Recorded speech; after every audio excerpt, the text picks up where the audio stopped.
Alright, first off, I want to give all praises, honor, and glory to Yahweh Hashem Yahushai, Bashem Rakakwadash, love honors to the apostles and elders of Great Millstone who rule well. Shalom to the brothers in the highways and byways pushing this word out sincerity and truth. The sisters, the believers, the helps. Shalom, this is the brother Irwam from the Mission Maker camp, coming with another quick lesson. And this was based off what the Apostle Rhyme a video that he did about suspension, and other topics. And he was, he mentioned a lot of things through the spirit. It was a very edifying lesson. But there was something that he mentioned, about men teaching about you can have sex on the Sabbath, and I was actually thinking about it, that they were speaking from a standpoint of pleasure, but really I don't know about anybody else, but sex is work. Sex is a lot of work. I think it's one of the few activities that you can do with your body that engages all the muscle groups, right? So we're just gonna go into the scriptures, and debunk that right away. Hopefully this is a quick lesson. Hope you are edified, and let's get into it. This is Exodus 31, starting at verse 14. It says, "He shall keep the Sabbath therefore, for it is holy unto you. Everyone that defileth it shall surely be put to death. For whosoever that anywhere therein, that soul shall be cut off from among his people." And as you have the apostle was explaining that, hey, food is a necessity.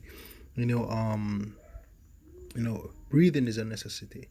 And even Yahushua, he is saying that man was made for the Sabbath. The Sabbath was made for man, not man for the Sabbath. But what he was explaining is that, in some situations, something that's, if it's not something that's presumptuous. Let me put it like that, because he asked them that, hey, which one of you having a lamb that actually, filling a well on the Sabbath won't go and take him out, or something like that. Basically, he was saying that, that was it. They were showing that they were being hypocrites, because what happened was the disciples actually broke bread, or not bread, sorry, corn on the Sabbath, but they weren't actually picking. It's not like they were gathering, it was just something to eat. Also, he gave the example of David and the shewbread, which was not lawful for anyone but the Levites to eat. But then again, necessity was placed upon him because they were hungry, right? They were hungry for a long period of time, and that was the only thing that was there. It's not like if there was something else that they would say, hey, no, I want the shewbread instead. So we understand that aspect of things through the spirit. But as the apostle said, sex is not a necessity, right?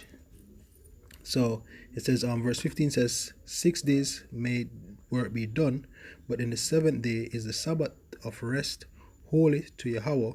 Whosoever that any work in the Sabbath day, he shall surely be put to death. All right. Now let's look on the fact that it said that it was holy, which means separated, sanctified, or let me get it. Hebrew word there is quadash, and it says apartness, holiness, sacred, separateness. So that day was actually set aside for rest. You can do everything else, but that day is actually set aside, right? A sacred place or thing, really abstract, sancticity, meaning that it's supposed to be clean, right? Now it says, whoso therefore, no, he shall keep the Sabbath therefore, for it is holy unto you. Everyone that defileth it shall surely be put to death. Let's look up the word defile, right? You see, defile, profane, defile, pollute, desecrate. It says to profane oneself, defile oneself, pollute oneself. A, to be sure, by ritual, or B, sexually, right? But it says he that so having sex on a whole, actually, it based on the your sperm and the sweating and everything, there are laws which say what to do if the seed of your copulation should touch a sheet. You should wash it, and you'll be, and if it touch you, unclean for until evening. So yes, sex actually defiles the body, right? So you bathe and all of that. So that's one aspect of it. But it says to pollute, to be defiled, that is to profane, make common, defile, pollute. You make the Sabbath look like it's any other day, right? To violate the honor of or dishonor. When you have sex on the Sabbath, you are violating the honor of the Sabbath. You're actually dishonoring the Sabbath, because guess what? The Sabbath was made for rest. That's what it was set aside for. So once you're going outside of that, that spectrum, or once you're doing work, you are dishonoring it, right? You're violating the honor of the Sabbath. It's holy. It was set aside for that, right? Now let's it says, "You shall be put to death," and it says, "Whosoever doeth any work therein, that soul shall be cut off from among his people." Let's look up the word work. Right, so occupation, work, business, occupation, business, property, works, do it, something done or made.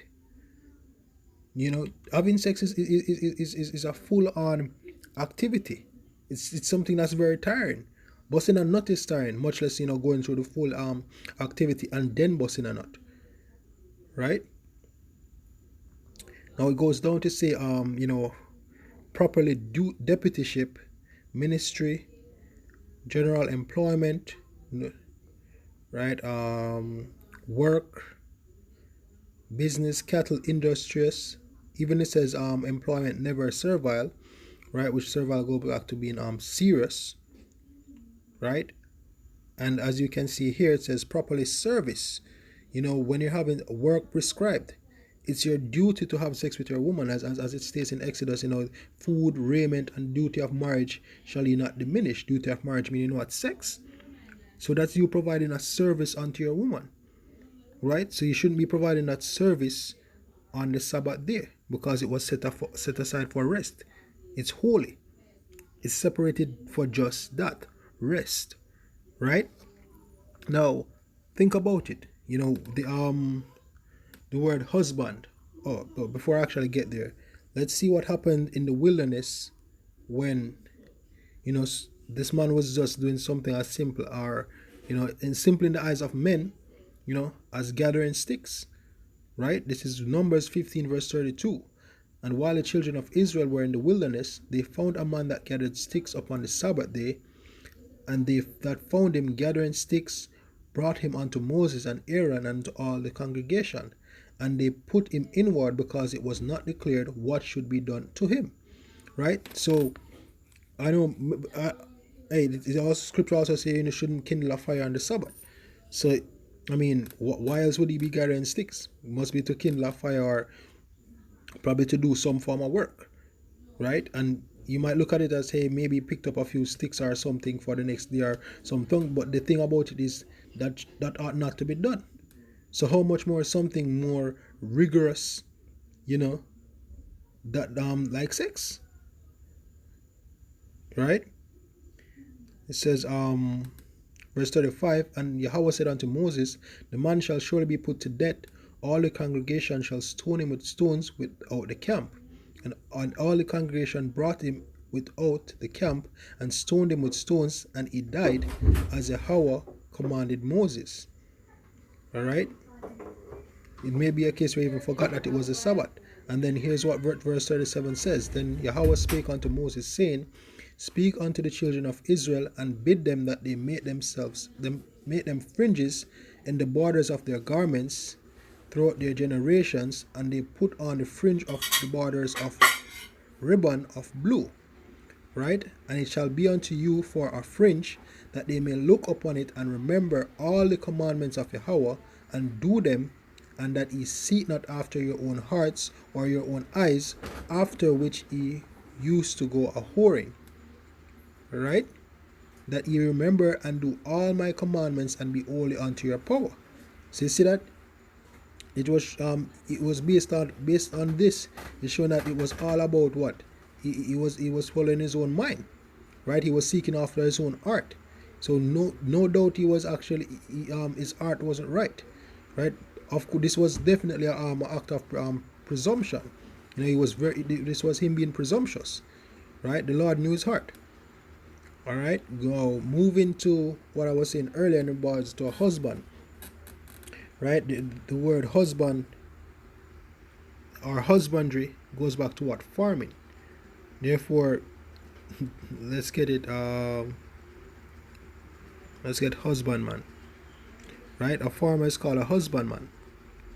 Why do you think he's called a husbandman? Right? Because they actually plant. So having sex is actually similar to planting. That's why a man's children are called what? His seed. Right?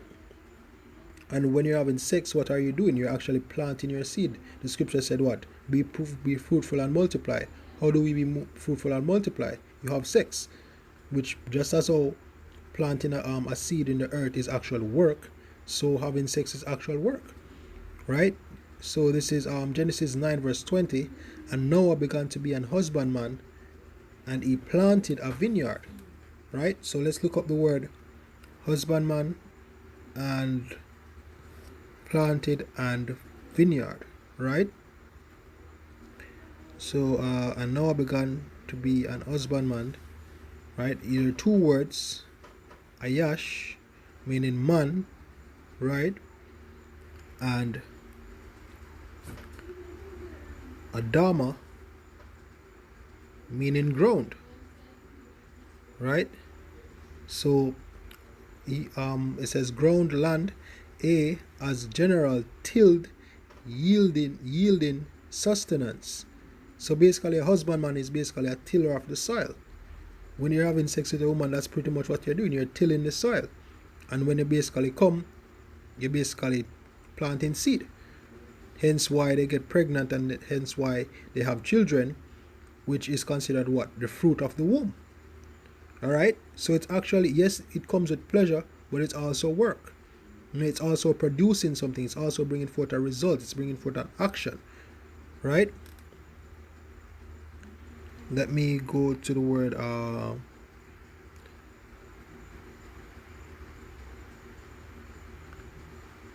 planted.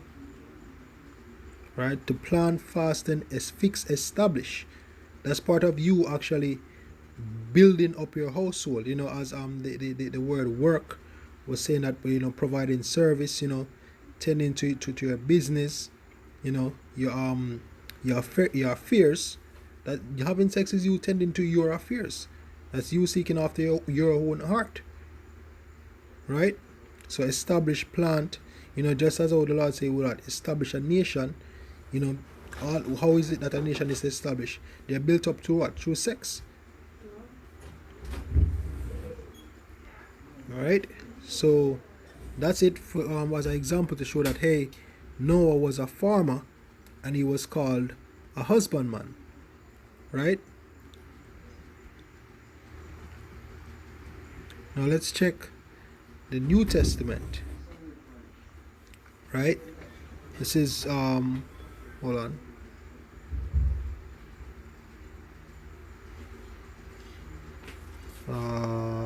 Was that Titus? Right, Titus 2 verse 6. It says, the husbandman that laboreth must be first partaker of the fruits. Right? And it says the husbandman labor. Now we know that. Let's look up these two words in the New Testament, husbandman, and let's look up labor, because if you're a husbandman, there's a particular work that you do. Right? Word husbandman, a husbandman, tiller of the soil, a vine dresser. Alright? So a tiller of the soil, which go back to what? Work. Now let's look at the word labor. It says to grow weary, tired, exhausted, right? With toil or burdens of grief, to labor with wearisome effort, to toil, a bodily labor. Isn't sex a bodily labor? Isn't something that actually makes you tired, weary, exhausted, that makes you want to sleep, makes you want to rest afterwards? Anything that makes you want to, that brings you to the point that you need rest after you have done it, that is actually work. As a matter of fact, when you look up the word energy, it means the ability to do work. So once something is actually taking your energy and not replenishing it, you can consider that a form of work, which sex actually does that. Right? And if you don't believe that it actually brings forth a result, Let's look up the word. Let's see if let's see what this says. Fruit of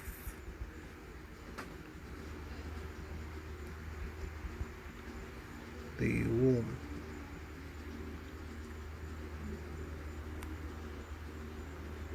This is Genesis 30 verse 2. And Jacob's anger was kindled against Rachel because what, she couldn't have children, right? And he said, am I in God's stead, who had withheld from thee the fruit of the womb? Right? In order to get fruit, you have to plant trees. You have to plant seeds, which will grow into trees, and trees will give you fruit. But guess what? The woman is the soil, and your sperm is the seed. So you can basically consider sex as a form of planting, and it does take bodily work. Right? Let's look up the word of fruit. Right? It says fruit, produce, fruit, offspring, children, progeny. And as we said, this is you building upon your household, yo. The act of having children or to get women pregnant, it's a part of building your house. So it still goes back to work in some way, shape, or form. Right? Yes, it has a pleasurable effect, and yes, it is fun and it brings forth pleasure, but it's also work. Right? Fruit. Let me see if I can find anything here. Right, it says metaphorically used of the result of labor. Use of the result of labor. So what children is the result of what labor? Sex. So you bug out saying that you can have sex on the Sabbath shows that you don't understand the scriptures. It says use of the result of labor. Children, or the fruit of the womb, is as the result of the labor of sex. Right? Use as a result of a labor or endeavor. Right? You actually persevering, you actually pushing through, you actually exerting yourself. Right? Ye shall eat of the fruit of your hands, meaning what? Ye shall experience the results. That's you experience children as a result of you planting a seed in a woman through sex. Right? So, I think that the point is pretty much made. So if you are a husband, meaning you have your wife, and you're tilling the soil, meaning that you're having sex on the Sabbath, it means that you're working on the Sabbath, because that act can bring forth a result. Right? So hey, with that, I want to give all praises, honor, and glory to Yahweh Bashem Yahushai, Bashem Rakakodash. Double honors to the apostles and elders of Great Millstone who rule well. And shalom to the brothers in the highways and byways pushing this word in all sincerity and truth. The sisters, the believers, the helps. Shalom.